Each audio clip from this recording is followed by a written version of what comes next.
I'm invincible. I'm paying money. The girl's happy. She's got no money. I got my rocks off. Oh, how good is this?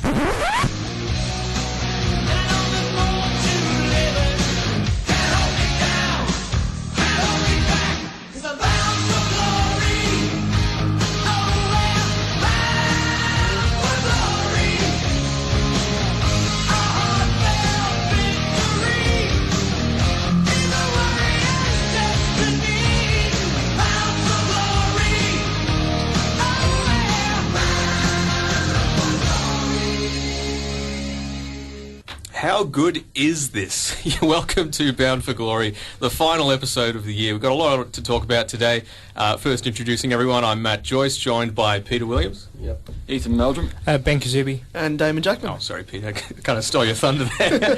But you're both. Oh, I know.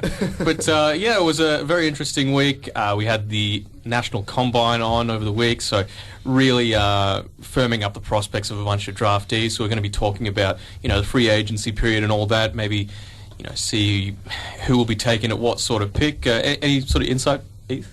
No, not really. Just I reckon just talk about what moves are being made, what moves look like they're going to be made, such as the Lance Franklin deal to Sydney and Dale Thomas to Carlton, whatever else there is. It might just be me, but this feels like the most full-on off-season ever. Like There's the been a lot movement. of hype behind it. Yeah, it's more so than the finals, I'd say. Well, the free agency is last year disappointing. was sort of just like a teething period. So like, how do we do this? How do we do it? And then this year it's like, right, we know how it works now.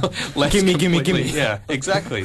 So, I mean, you've got Franklin, and who else? It was Franklin, Betts, Thomas, ones that actually went through on Friday. So Sylvia, and White.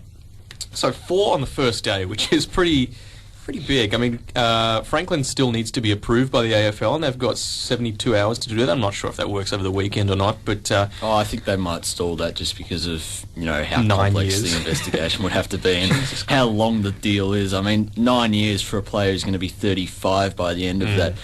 It's pretty silly. I think there must be some sort of coaching or ambassadorial role or something behind that, because I don't see Franklin playing for another 9 years. Well, the reason that they were trying to block it is if he, say, leaves after his 5th year, for example, they would have to pay out $4 million in 1 year, which would completely cripple them. I think the AFL is just trying to save Sydney from themselves, because offering someone 9 years is just ludicrous. It's so stupid. Surely there would be clauses, though, if he did cancel out in a 5th or 6th year that says he needs to play a certain amount of time.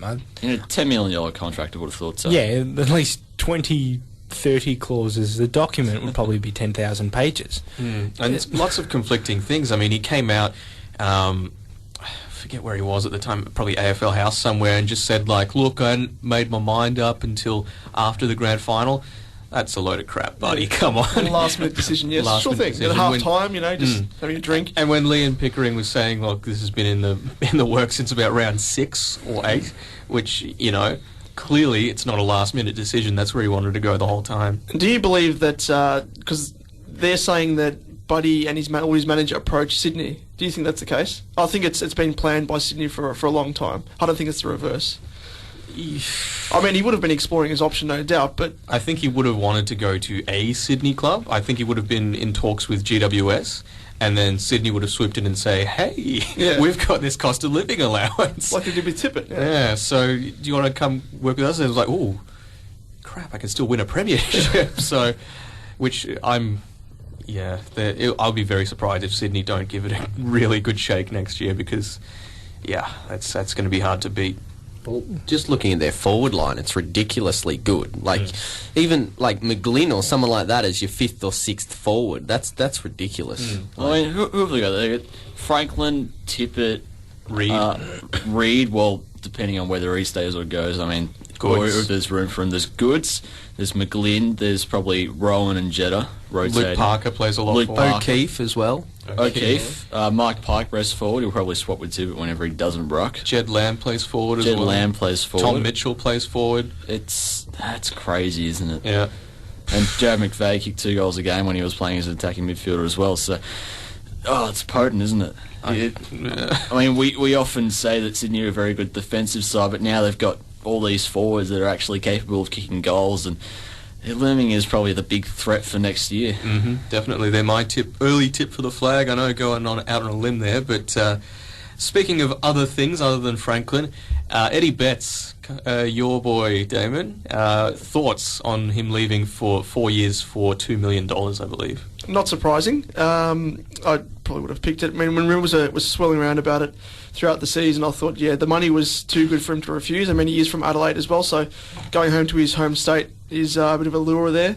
And I think, what he was asking for, he's not worth it. No way. He said, now I'll be able to pay off my house. Now, if you've been playing AFL for 8 years on decent money, and if you haven't paid off your house, that's unless he bought some super mansion. I don't see Eddie why. Betts in Toorak. Yeah. Oh. Well, not anymore. He's in the city of churches now. But Glenelg. yeah. If you can't pay off your house when you're a, top 10 player, you'd say Eddie Betts was top 10 at Carlton? Yeah, all in terms of his scoring potency, definitely. in his output. When he was on song, he was definitely top 6 or 7. Yeah. Definitely when he was in form, and even he admitted in interviews after the move, he said the formula and the chemistry he had with Garlett and Yaron sort of fell away, and I don't know whether that was mixed tactics which changed it up, or they just didn't play well together anymore. I'm not sure what that was, but do you think he'll benefit from the Adelaide? Because people have looked at it and said, he's on too much money, but I don't think people have sat down and actually, how would Adelaide's forward line work now? Add Betts to it, how does it work? Well, they don't have any other small forwards other than Callanan, who I think might be pushed out of the team now. Petrenko and Porplegia. Oh, yeah, Petrenko's all right. Porplegia's more of a marking forward, though, than a but Betts plays that role as well, so I suppose. I mean, He can medium. He's a lead-up small forward, a small forward that can take a mark and lead as well. And there's a lot of those odds and ends players in the Adelaide forward line, and while I do think it's excessive money for his services, obviously free agency inflates the price, but it's something that they do need, and it's something they needed to fill. But he needs to now, because that money's 30, 40, 50 goal a year money now. And if he was an unrestricted free agent, I don't think he would have got that. I think maybe 3,500. I probably would have been on that at Carlton. I would have guessed. I suppose, and he would have wanted to stay, but there was, like you said, the turmoil with the three amigos. But just with Adelaide's situation and not having any draft picks in the first 2 rounds, they needed to get someone via free agency, and that's Betts, and he's snared himself a good pay packet there. So good on him. Carlton should get... What sort of pick do you think they should get? End of first round? Yeah, probably early second round. Probably more likely. So after... The way the bands work is after your first pick, end of first round, after your second pick, end of second round, after your third round. Okay, so it's the end. He's on $500,000 a year, so I'll go end of first round. Just due to the size of the contract. I don't think his ability would warrant it, but... I think it does. I would trade pick 20 for Betts. I think that sounds. I would trade pick 20 for Betts if I knew I was going to get 40, 50 goals a game. Yeah. Well, not a game a year. Everyone would. Everyone would. Like, you're going to kick 40, 50 goals a game, but a year, I'd probably go that. Yeah. Speaking of extravagant contracts, Matt White to Port Adelaide, who was being offered 1 year at Richmond. That's harsh. And he's a diehard Richmond supporter himself growing up, so he really did not want to leave. He was actually pushed out of the team. And the reasoning behind that was, look, we've kept you on our list for 8 years. You've delivered us one good season, which was this year. How about repaying us back all those other years that you were sort of, the last person on the list before the being delisted, for example. So, he was taking up the last senior spot for about 3 or 4 years and hanging on by the skin of his teeth.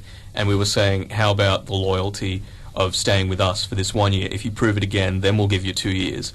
Or Port saying, we'll give you $1 million, over $1 million, over 3 years. I mean, he has to weigh it up with, does he secure his life for his family, or does he stay with a club that he loves? And I don't begrudge him leaving. He had a very good year, albeit as the sub being the best position for him. But if you can get paid, $350,000 a year as the sub, well, I think he'll get it would have been guaranteed a starting 22 spot to move over to Port. But where you've shined has been the sub role. and you're getting that much money, you've done very well for yourself. And I initially wasn't hoping for any sort of compensation or maybe a pick after our third pick, but with that sort of money, you would be looking at end of second round at least, maybe pick after your second. I would go end of second round for $350 a year. Yeah, so yay Richmond. I think if it was any other club, a lot of people would be saying this is a waste of money. Obviously, free agency, again, it inflates worth. But Port Adelaide, they're probably going to need, and he's, as you say, he's been in the system a while. That's what they need at the moment because they've got a lot of young players. And while those young players did fantastic this season, you can't necessarily guarantee that they're going to have a fantastic second season or third season in some of those cases because there's still going to be some inconsistency at Port Adelaide next year. If you shore it up with some senior players, it's some cooler heads when the game gets hot. And yeah, I think that's a good move. Again, you're not paying $350,000 a year for a crazy good player, but he's there for a reason. He's a finisher. He's the cream on the cake. Well, his disposal's been a bit iffy before this year, but he can kick a running goal and he can really be the end of that chain, which is sort of what Port need, in my opinion. So good pickup by them. And the last of the pickups is Colin Sylvia to Fremantle. Old mate Cole. Heath, what do you make of this? Well, he hasn't really filled his potential at Melbourne, has he? No. I mean, for a top 3 draft pick to sit there for 10 years and not finish 5th in the best and fairest once, it really says a lot about the way he's progressed. I mean, under a coach like Ross Lyon, you'd hope that he would establish himself because he's a freakishly talented player when he's on song. I mean, he's done it before against your mob, Matt. He's done it before against, I remember, Hawthorn. He had 37 disposals, 4 goals, and a losing side, and polled all 3 Brownlow votes because of that. So he's got that potential, but it's about stringing it together over 22 games for Ross Lyon, and he has that dynamic midfield mix that he's got there. I think it's a good pickup for Freo. It's just whether he delivers on that talent that he's promised for so long is the question there. Well, I think he's going to be forced to use his, obviously, defensive pressure or he won't get a game because there was an interesting sort of joke on the internet saying that Fremantle are criticised for their amount of tackles and that's why they brought in Colin Sylvia to try and lower that number. So. Well, yeah, I mean, that was on a serious note. I think that criticism when Freo went and bought Daniel Pearce last year, when obviously at Port Adelaide he was an outside player. He was noted for not really having a defensive side, and people sort of criticised Ross Lyon. Why are you buying this player? We know your style, but he sort of stuck with it. He backed it, and while I think it worked during the year for Pearce, obviously in the grand final he had a really shocking game, but. Yeah, I think, again, this is another one that's probably going to pay off for Fremantle. Sylvia's a decent pickup, as you said, very good potential, hasn't lived up to it.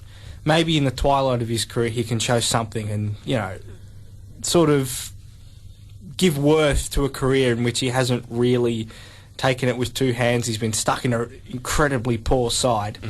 And, that's just the way football's going to work now.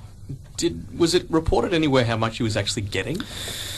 No, but from what I heard, it was in the vicinity of 450, 500. Okay, so that'd be like an end of first rounder or pick after their second. It doesn't really matter for Melbourne. It's basically the same thing anyway. Yeah. So I'd say it would be pick after their second, just because I think 500 would be the cutoff for the end of first round pick there. It's pretty big money to pay for a player who really hasn't delivered for 10 years. Yeah. So.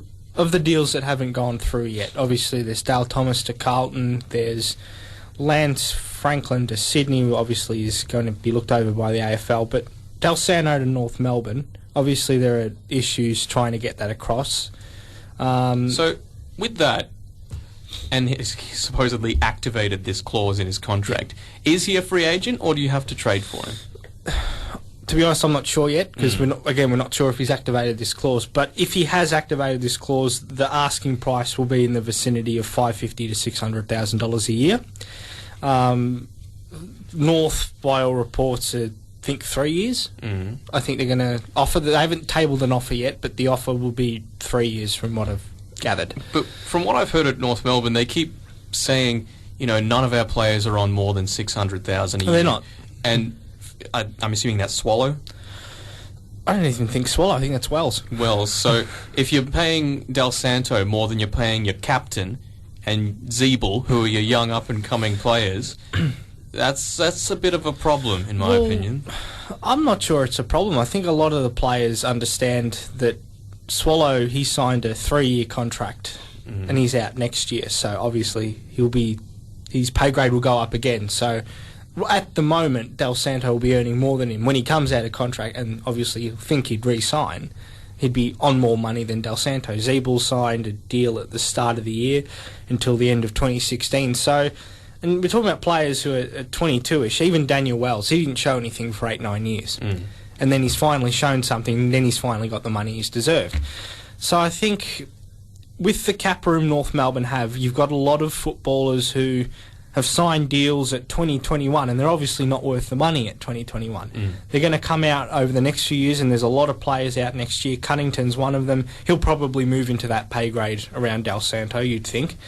There's just not enough players in that age to say, even the same at Essendon. I mean, the only person who is probably on more than Goddard is probably Watson. That's it. Yeah. So you've got a lot of players in that 2021 when they sign their contracts, and now they're, moving in and becoming better footballers and impacting games more, and they're 24 now. But over the next few years, a lot of North players are coming out of contract, and obviously I think that'll change. And that's why you've got to be careful with your list management, because the next sort of speculation that we'll be looking at, Taylor Adams getting offered over 400,000 to go to Collingwood, and this is as a 20-year-old kid. So when his contract's up, what are you going to pay him next? Exactly. If he goes to Collingwood, you've still got a lot of young players. You've got Beams, you've got Sidebottom, you've got Pendlebury, who's still relatively young. Players like that who will be saying, where's my money?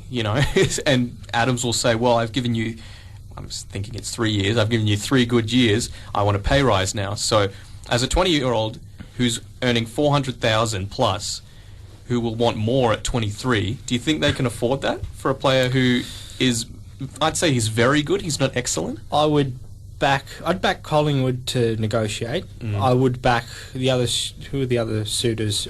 Geelong? It was Richmond, they're out. Geelong, I'd back to 5%. They're very good at... Yeah, again, the only two teams who seem to be in the fight for this player are clubs that are obviously well run. Their management teams and football departments are very good at negotiating contracts. They're very good at finding cap room, not in a legal sense, but in a sense that they can manage it really well, and they can say, okay, we're going to pay you now, or we're going to load it, back end it, or something like that. And they'll find a way to work it out. Collingwood's got a very young list. I think they're not going to be paying players immediately a lot of money, so I think they'll have a lot of room to target someone like Adams. And another big thing that's coming in, the suitor that many have forgotten about, he might stay at GWS because That's true, they yes. didn't get Buddy. So they've got all this money to play around with, and they're really throwing it at Adams. I'm hearing things like nearly 500,000 a year, which is that's crazy money. Crazy money, and you would be pretty silly to turn something like that down. If you gave me that when I was 20, 3 years ago, I'd be dead right now. Given the season he's had, though, he's probably going to be worth it in that second or third year. Oh, yeah, he was by far their best player in the second half of the year, in my opinion. Maybe other than Cameron, but he dropped off a bit at the end of the year. I think on GWS and Melbourne, because they've made their intentions clear, they're willing to part with pick 1 and pick 2, and we'll talk about the draft later, but who do you see as a target? Because I'm sitting here ever since, obviously, Franklin, that moved on.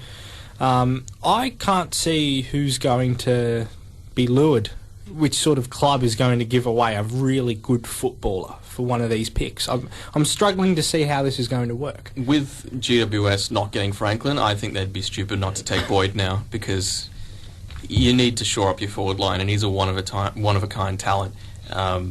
Easily the best player of the draft, in my opinion, and the only excellent key forward. There's a bunch of very good ones, but he's the only excellent one, and they really need to take him. As for pick 2 with Melbourne, they've said, flat out, it's on the table. You can give us something and we'll look at it. So the big thing was, all these West Coast names keep getting bandied around. Scott Selwood and Luke Shuey, they're both contracted. Shuey for 2 years.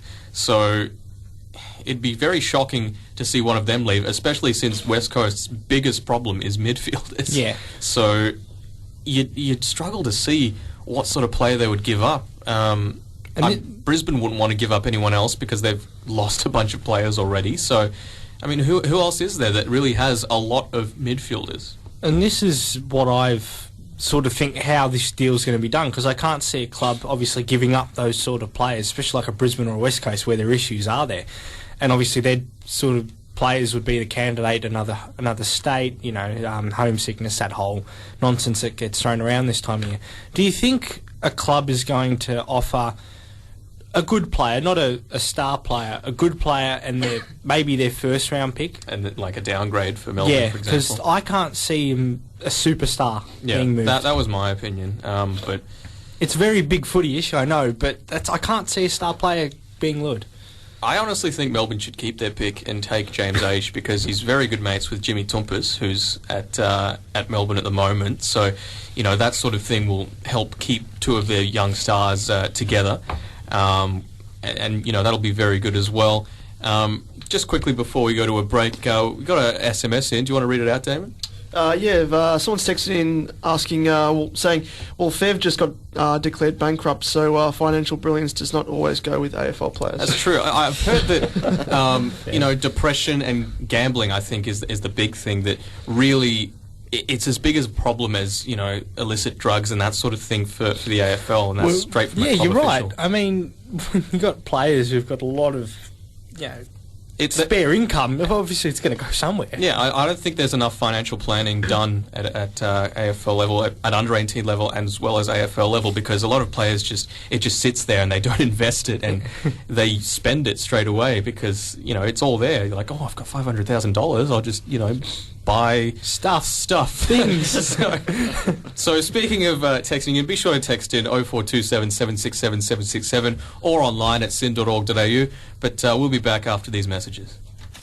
If you went up for Get Cereal this week, this is what you missed. Get Cereal's youngest contributor, Damien, who is my little brother, gorgeous little soul. Our executive producer sent me on a mission to get him to record a segment about farts, but he refused to do it because he has dignity. And instead, he wanted to talk about the Father's Day that he just experienced. Hi everyone, my name is Damien Kuna, and I'm here to talk about Father's Day and what I did, and I hope you did a good thing for your father. If I was a dad, I would rent a racing car because then I can play with the racing car. Yes! Bye-bye. I'm Damien Kuna. Get excited. Get happy. Get Cereal! 6 to 9 a.m. weekdays, only on Sin. What else should we say? Loud noises. Okay, so...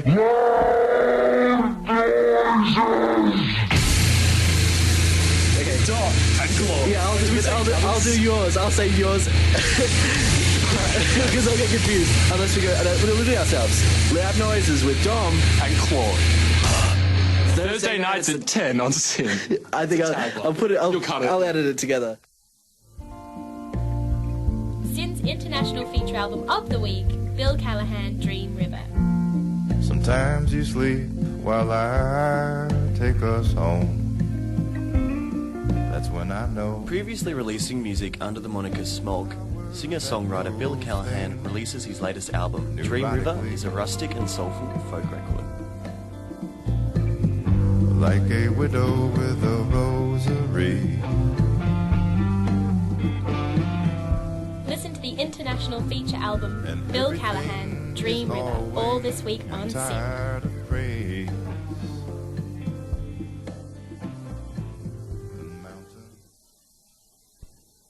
A disclaimer. Sin is not responsible for any groaning, moaning, or throwing of radio sets across the room as a result of unintentional puns on its orchestral show, The Baton. And all sorts of extra little goodies, so it definitely helps if you keep up to date with The Baton. It's time for our next song, Up to Date. Oh my God! Did I just make a pun and not realise it? The Baton, Sunday mornings from 7 to 8 a.m. Listen at your own risk. And you're back on Bound for Glory. Make sure you text us in on 0427 767 767. We've got an interview with Geelong Falcons youngster Matt Boag, who's a midfielder forward. Really impressed early in the season. Had a few injuries towards the end of the year, but he's a potential pickup for late in the draft. It'd be great to see him go. Without any further ado, I think we'll just go to the interview and have a chat afterwards. So we're joined by Matt Boag from the Geelong Falcons. I guess we'll start off with the usual question. How have you felt your season's gone, 2013? Oh, look, it was a bit of a challenging season, a lot of up and downs, a couple of injuries, good form generally at the start of the year. I thought I really started off my year well. Felt like I was real fit through the real good pre-season we got put through by our high-performance managers and stuff like that, and then towards the end of the year had a couple bad games, and then, I wasn't really impressed with my end of the year, but I guess that's footy sometimes. And obviously you played 11 games, so roughly just under half, and kicked 19 goals. Most came sort of early to the midpoint of the season. Did you see your goal kicking as an asset, that you're able to quite hit the scoreboard quite regularly? Yeah, I think that was an asset, like starting in the midfield at the start of the year, it was a bit different, and then being like the ability to be thrown down forward helped a lot, just the team structure and stuff like that. So yeah, when I could hit the scoreboard, it was definitely a real asset to my game, I reckon. And obviously with the AIS kids coming back, like Taylor, Cheetahs, Gardner, and Burke, that moved, like obviously three of those moved into the midfield, and then you got put on the forward flank. Did you prefer the midfield, or do you like the forward, or it doesn't really fuss? Oh, I think you ask anyone will prefer the midfield. Just like, you get more ball and you can sort of be more consistent, whereas the forward line can get frustrating at times. But I don't mind the forward line. I reckon I would have thought it's a good place to be. Yeah, it's a good I would have thought the place to be, Falcons forward line wouldn't have been too bad. Yeah. Do you feel that the amount of talent at the Falcons could have sort of hidden? Like, for example, if you were playing at the Rebels or someone like that, do you feel that you might have then played permanent midfield and then shone a bit more, or? Oh, you think about that sometimes, but there's a lot of good players from our team that probably would be in the same boat. Like, you got guys like Reed Adams and stuff like that who don't really get any publicity, and they've probably had just as good as seasons, but they just don't seem to get the same attention, which is weird. One of those guys was George Cameron. He's kind of been a little bit hidden, but he was one of the winners of the Morris Medal. Can you tell us a little bit about him? Oh yeah, George, 19-year-old this year, sort of struggled through injury when he was 18 and 17, and I don't know, he really worked on that, fixed his back, and really had a super year. His work rate around the ground is phenomenal, gets to a lot of contests. Yeah, he's been a real shine. I still am startled to why he hasn't been invited to anything or stuff like that, because he's a real good player. Seems to have been a bit of the trend this year that the guys who won, the four guys who tied for the medal were, in a lot of cases overlooked for things. I just found that a little bit surprising. Yeah, definitely. Ben Cavara not at the National Combine is weird. I don't know, best on ground in grand final, TSC Cup Team of the Year. A late call-up, but was originally not invited. So I'm not sure. It just depends on what clubs are looking for, I guess. They're just trying to fill holes in their team, and maybe that's not what they were looking for, but I don't know. And I guess, with, for example, Merrick Buchanan coming in, he's an interesting case because you don't normally see that in the TSC Cup, someone who's obviously 20 coming in and playing, obviously his cricket background. How do you feel that sort of impacted the team one way or another? Oh, didn't really impact the team at all. He's a real good leader, great bloke to have around. He's been there before. He's top 40 prospect when he was top age, so no one really had any doubts about his talent. So he just came in but struggled with a knee injury, so he wasn't able to play that much. So he still has his chance to perform at the state combine.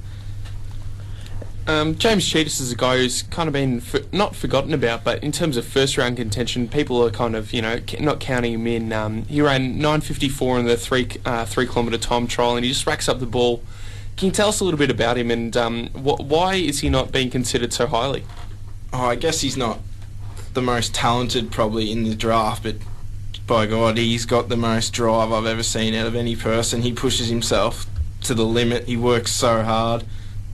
Yeah, of course, I reckon he's an easy top 30 chance. He's finds the ball, good kicking, 29 out of 30 in the combine, good endurance, good in the contest. I don't know, maybe just because he's not as flashy as the others. Because probably why. I think a lot of people have sort of described him as sort of like mashing potatoes. He does everything right, but he's not that sort of like someone who stands out massively. He's So the solid part of the dish, like the exactly. That's to the keep idea. going with that analogy. Yeah, exactly. So, but how do you compare him, I guess, in a way to like Lewis Taylor, for example? Because he's more of a runner, I guess, but he's that little bit different. Yeah, Louis, he's something from outer space. He's a gun. The things that he does on the field and on the training track are just ridiculous. He's so talented off both feet, very smart.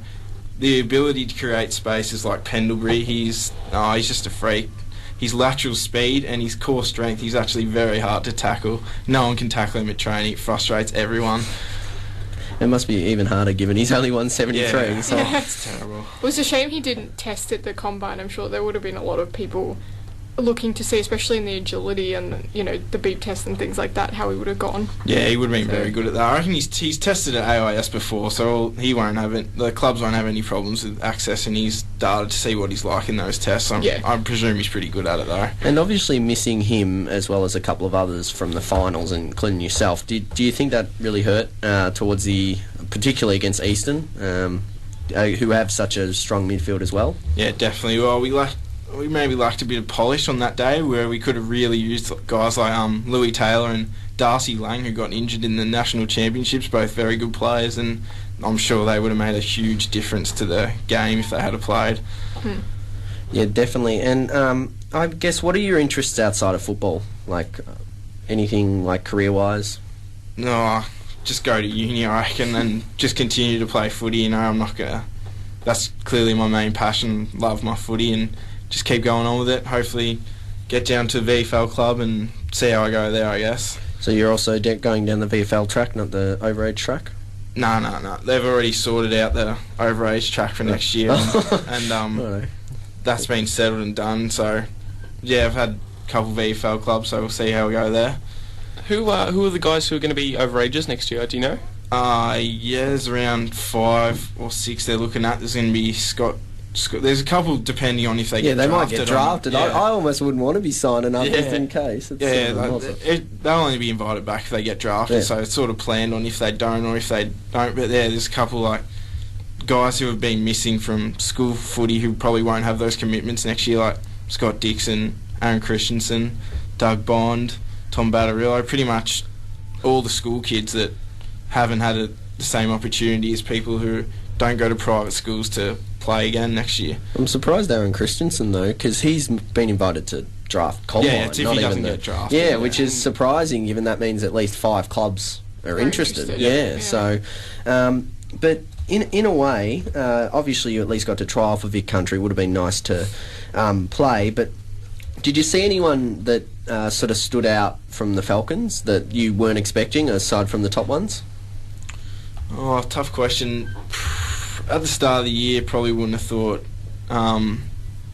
Darcy Lang and George Cameron probably the ones that stood out through the whole year. They were, real good. Darcy was always a good player, played all the games bottom age pretty much, and he just took that extra step and just played real well. Yeah, he's a good player. You've got a lot of talent coming through for next year as well. Hugh Goddard and Paddy McCartan. Can you tell us a little about those two? Paddy first up.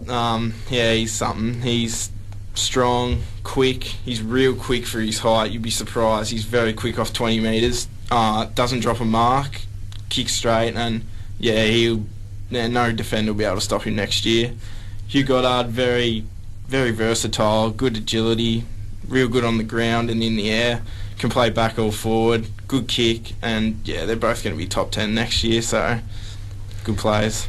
And I guess if there's one thing you particularly want to work on when you go to VFL level, is there anything you sort of got your mind set on? Yeah, probably my defensive pressure. That's probably a key focus of mine, and probably just getting a bit fitter. I have to carry around a fair bit of weight, so just to make sure my fitness is up so I can probably compete with some of the VFL midfielders, hopefully. And in a way, that sort of extra weight sort of helped you in terms of shaking off tackles and things like that, and evasion. Would you say they're sort of your more strengths more than anything? Yeah, well, my strength was a big advantage because I guess when I was playing on a smaller player, they couldn't really match the strength of me. And then if I played on a bigger player, I sort of knew that I sort of had a bit of a speed edge over him. But yeah, I don't know. Yeah, definitely a factor that helped me a lot during the year. No worries. And I guess one last thing I guess we might as well mention on here, the rivalry with Calder. Obviously it's something more than what we thought at first. It's quite an interesting one, and it did actually brew from BT, you were saying. Yeah, it's a bit of brew from that, and the competition of how many players have been drafted and what. So we're obviously the leaders in the most players drafted from like any club in Australia, so they're probably second behind us, and I guess that rivalries just created from that they're trying to be the number one draft, people getting drafted from theirs, and then we're trying to be hold the I don't know what to say, hold the title, I guess. We're just trying to hold that, and whenever we play them, it's mentioned that we got to beat them because we're pretty good rivals. And externally, I guess everyone for most of the season thought that the Falcons had the premiership. I think that's fair to say because they were that strong, had that many AIS members, etc. Did it come as a shock in the preliminary when you lost to Eastern? Like from a club point of view, was that sort of a bit weird? Like. Yeah, it was definitely a focus. Like they spoke about throughout the year how they've had real good previous teams. Like they had like the year Devon Smith, Taylor Adams, stuff like that, Jasper Pittard that year. They had a real good team and they bombed out in the finals. And they said we don't want to do that again this year. And yeah, funny enough, it happened. We had a few injuries though to our defence. Really did cost us. And all credit to Eastern though. They played awesome on the day I was there. And yeah, it was tough to watch. And that Eastern forward line is pretty tough, I mean, in any situation, but especially when you've got a couple of injuries, it's not.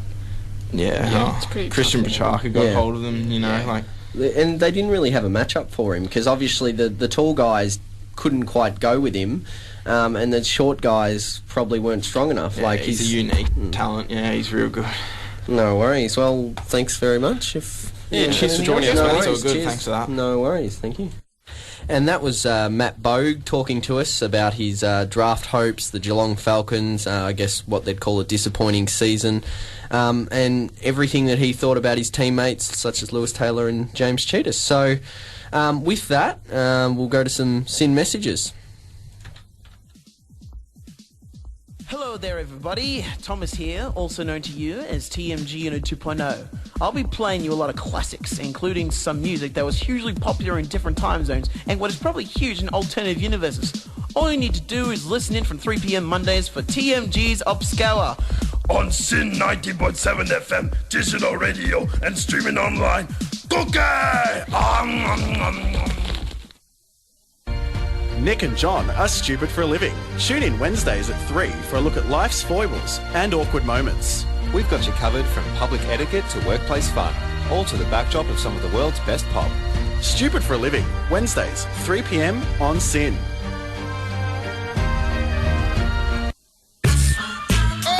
Objection, 5 to 6 PM weekdays and 8 to 10 AM weekends. Hi, I'm Kenton, and I once had blood transfusions with a goat. Objection on SYN. So I think, by and large, Australian journalists do a pretty bloody good job. A Viagra, if you like, for women. Shouting at the TV is not the best way to get things done. Panorama, news and current affairs on SYN.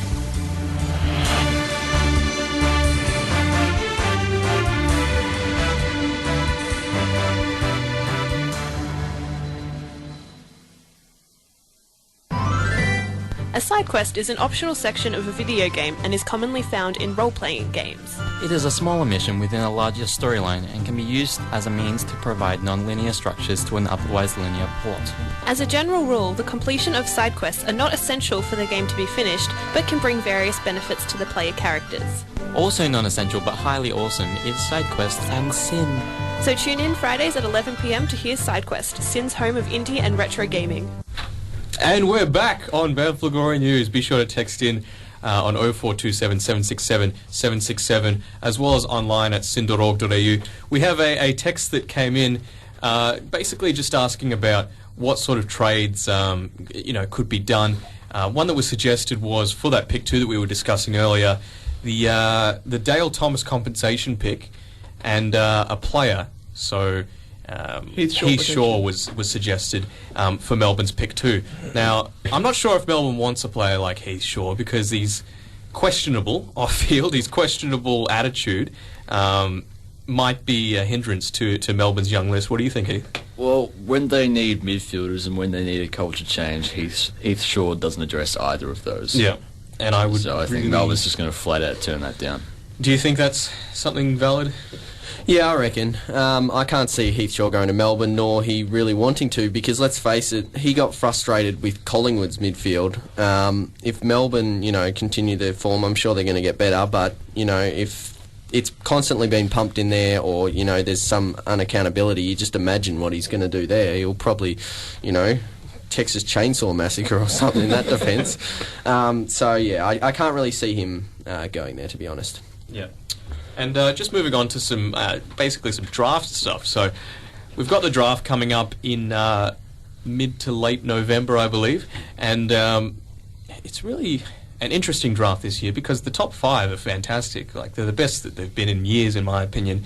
And it really levels out after that until about pick 20, and then after that there's a group of about 15, 20 again that are really even. So it'll be interesting to see. There's definite quality shifts between each of the rounds. So all the first round is absolute class.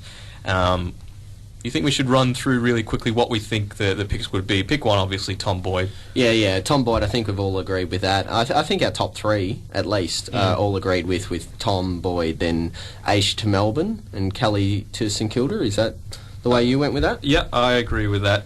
I would have thought Melbourne should be pretty hot in Josh Kelly, to be honest. Really? I think he's the sort of... Well, he's not a pure contested mid, of course, but he's the sort of player that I think would really help Melbourne's midfield more. Even though Aish has played, he's playing for Norwood in the grand final, or did he already play that, or is it today, I think? Yeah. Where, he's playing against men, and he's done it for a year, and he's been fine. He's been great. So did Tompkins. He didn't really help Melbourne this year. So either. did Trengove, actually. There's a There's theme. another theme there. And pick 4, which is where we're where we change, and we'd love to hear from any Bulldogs fans on who you'd rather take. I had Jack Billings going there at the moment.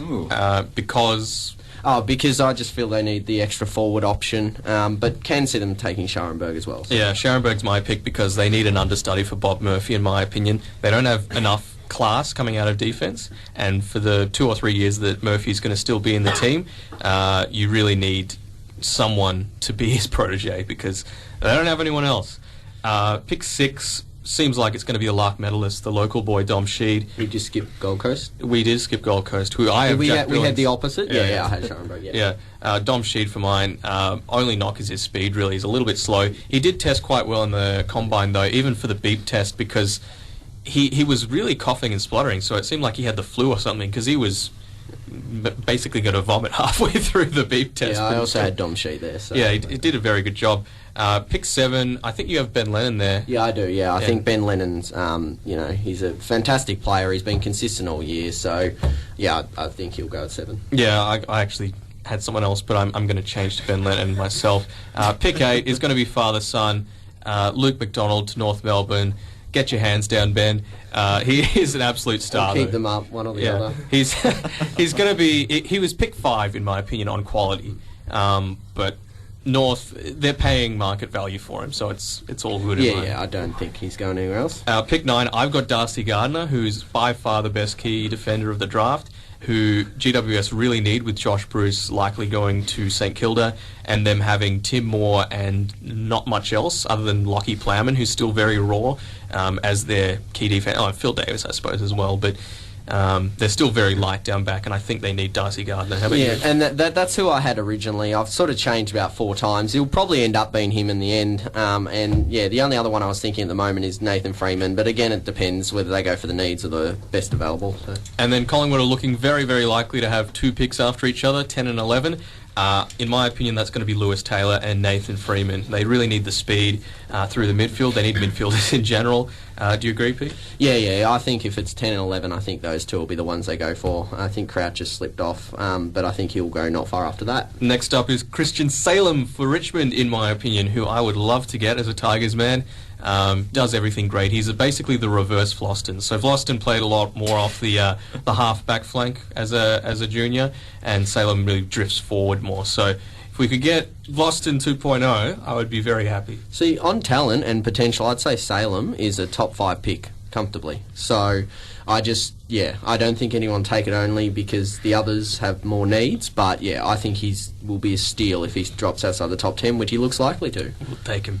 Carlton next up. Matt Crouch, in my opinion, would be a good fit for them. With Judd really getting on, they need someone more inside, a little slow, but they've already got sort of McLean in that sort of role, but they do need more inside mids because Murphy's not inside enough, Gibbs isn't inside enough. I think Matt Crouch is a great fit. And he's a fantastic extractor of the ball and great vision, so yeah, I think he's fantastic.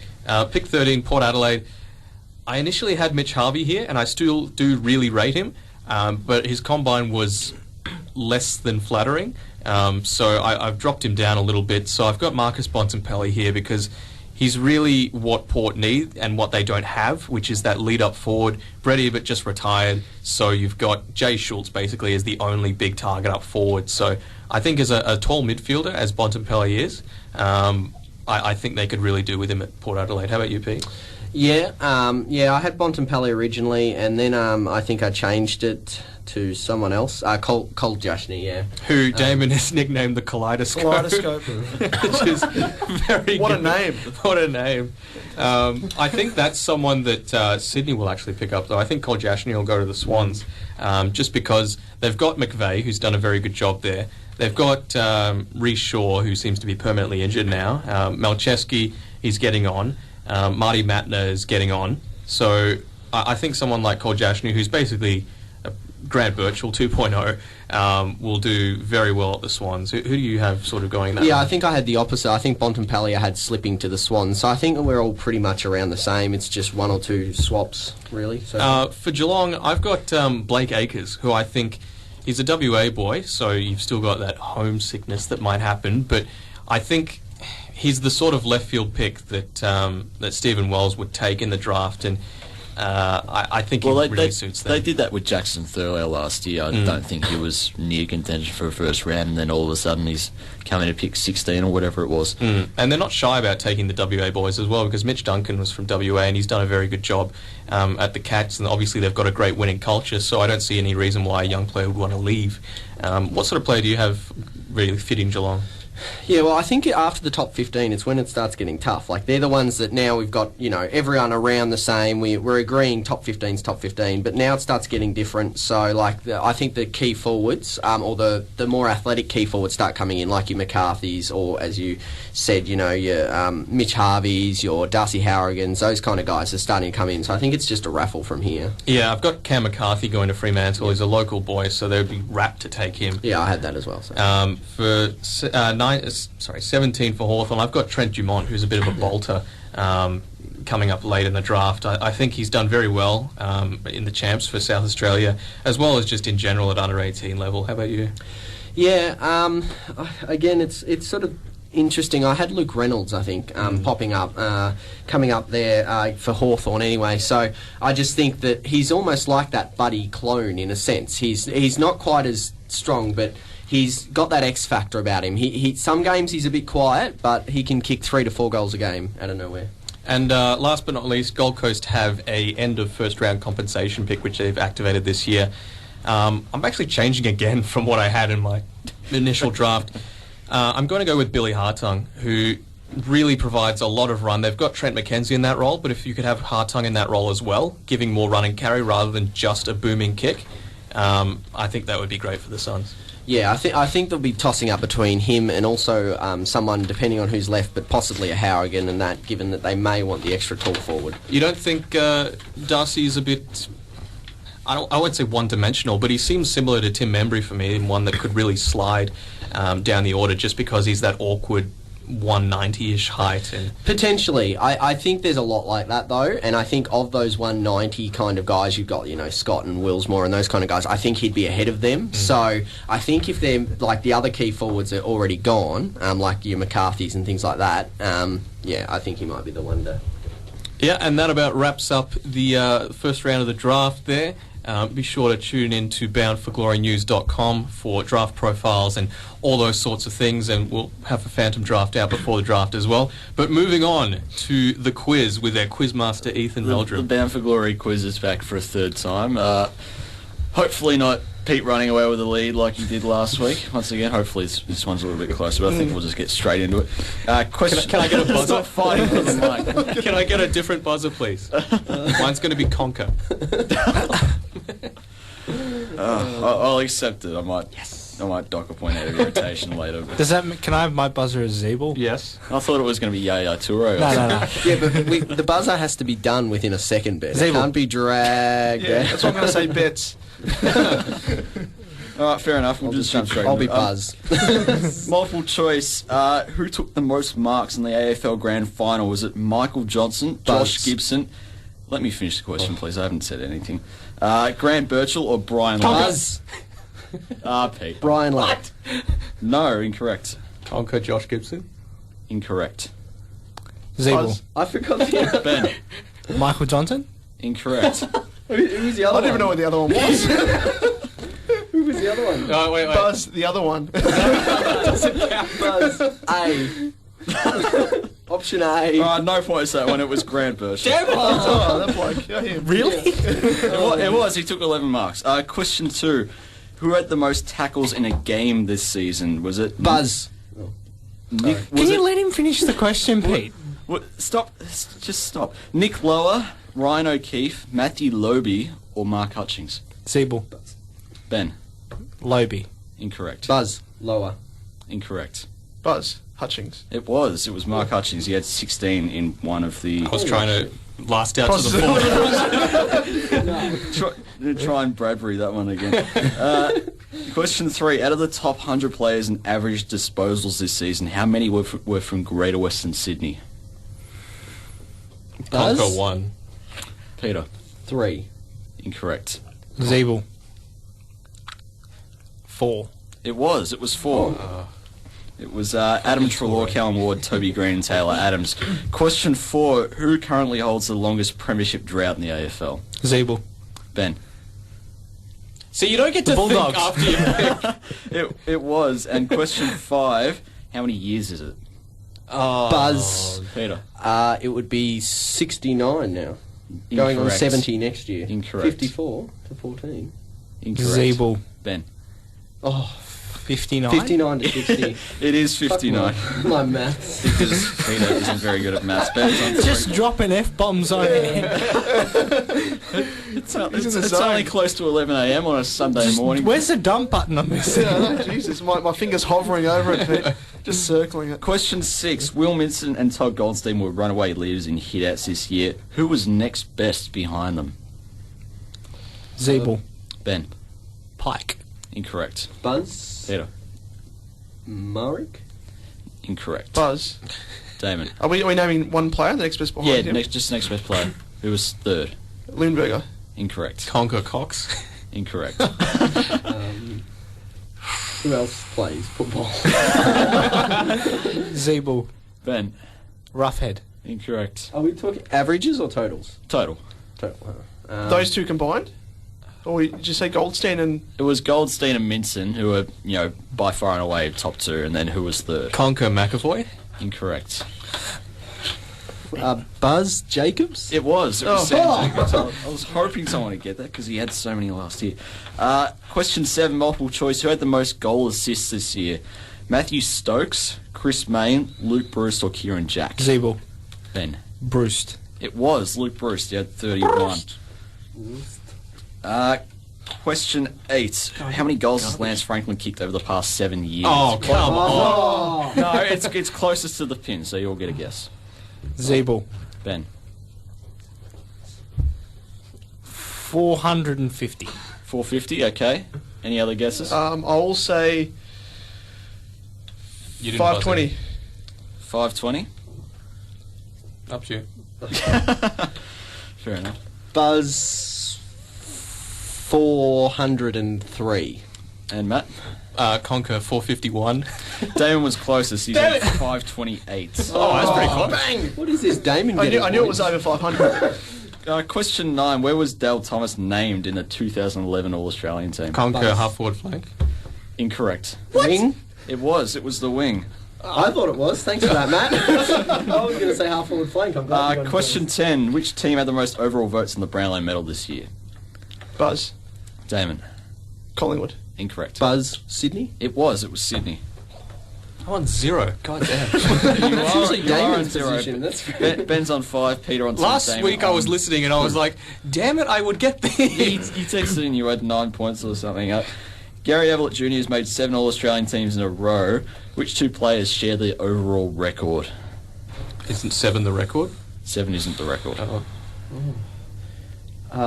I'll let you guess one. If you guess one, you get the points. Buzz Robert Harvey? It was. Robert Harvey has got 8. Who was the other one? Mark Rasciuto. How many current players have over 200 Brownlow medal votes? Oh, Conquer 5. Can we guess? You can get Conquer 5. Oh, how many? Current AFL players? Yeah. I said 5, by the way. Yeah, incorrect. Okay. Zeeble. 10. Incorrect. Buzz 4? There aren't even 10, but Buzz. incorrect. 3. Lower. Conquer 2. Incorrect. Conquer 1. Peter gets it.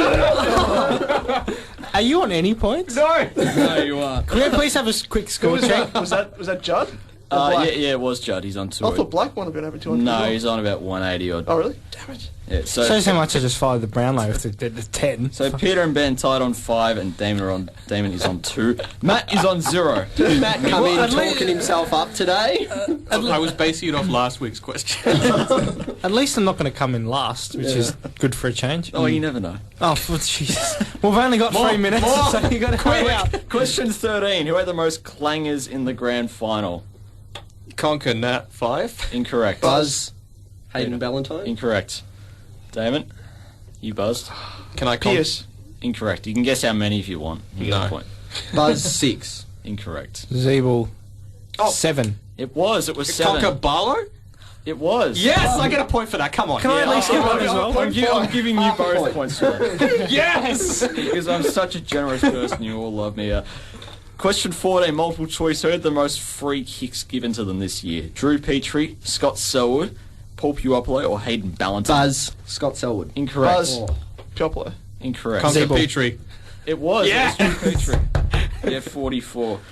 Question 15, who... Here I come, by the way. I've already got that question. You got to hurry up. There's only 2 minutes Question to go. 16. Who took more contested marks this year? Liam Jones, Lockie Hansen, David Hale, or Tyrone Vickery? Oh my god. Buzz. Zeeble. Damon. Hale. Incorrect. Buzz Hanson? Incorrect. Conquer Zeeble. Vickery. Hanson. Incorrect. Conquer Vickery. Incorrect. Buzz, the other guy. Conquer Jones. Mate, Yes! 3 points. He's catching up. He's overtaken David. We've got a minute 30 to go. Hurry up. Question 17. Josh Kennedy and Tom Liberatore, this is close to the pin by the way, were first and second in contested possessions this year. What was the difference between the two? Oh my god. Buzz 5? Higher. Conquer 12. Higher. Buzz. That's 30? my Buzz. Your bets. It's higher. Buzz Higher than 30. 45. Oh. Yeah, higher. Buzz Zeeble. 60. 73. It's still higher. Buzz 95. You're close. Buzz Lower. 98. Lower. 92. Zeeble. Buzz 97. Buzz 96. 88. Conquer 89. Buzz 91. Conquer 91. 90. Yeah. He picked the entire... He went from 1 to 100. Anyway, we've got like... All right, question 18. Last one. This has to be the last one. This counts for 20 points. All right, fine. Winner wins. Yeah. No. Hurry up, we're running out of time. Winner gets 4 points, so they will actually win. How many points did the Saints beat Freo by in round 23? Buzz 87. Incorrect. 72. Incorrect. Buzz 73. Incorrect. Buzz 69. Higher. Conquer Buzz. 70. Higher. Buzz 71. It was. Yes! Peter would have won on with 1 point anyway. He finishes on 7 points. Ben 6, Matt 3, and Damon 2. Not So last. 1, 2 in a row. Less than runaway this time, but yeah, been another show. Our last show this year. Yep, and for the last time this year, thank you for listening to Bound for Glory. Be sure to follow us on Twitter at Bound for Glory FM, as well as on Facebook, and be sure to check out boundforglorynews.com for all your footy news and most importantly draft coverage, because that's the big thing coming up, as well as free agency and all that jazz. And while you're at it, follow Bound for Glory News on Twitter and Facebook as well. But that's all for this week and this year. We'll be back next maybe. season. Maybe next year, maybe a different place, maybe a different time, who knows? Well, we will doing be back. podcasts as well for draft stuff. Yes. Yeah, yes, we'll be over the summer on the internet. Yeah. So if you want to be up to date on those, be sure to follow us. Otherwise, you can't hear them. So, but aside from that, again, thanks for listening. Thanks for listening. Thank you very much. See ya. I'm invincible. I'm paying money. The girl's happy. She's got no money. I got my rocks off. Oh, how good is this?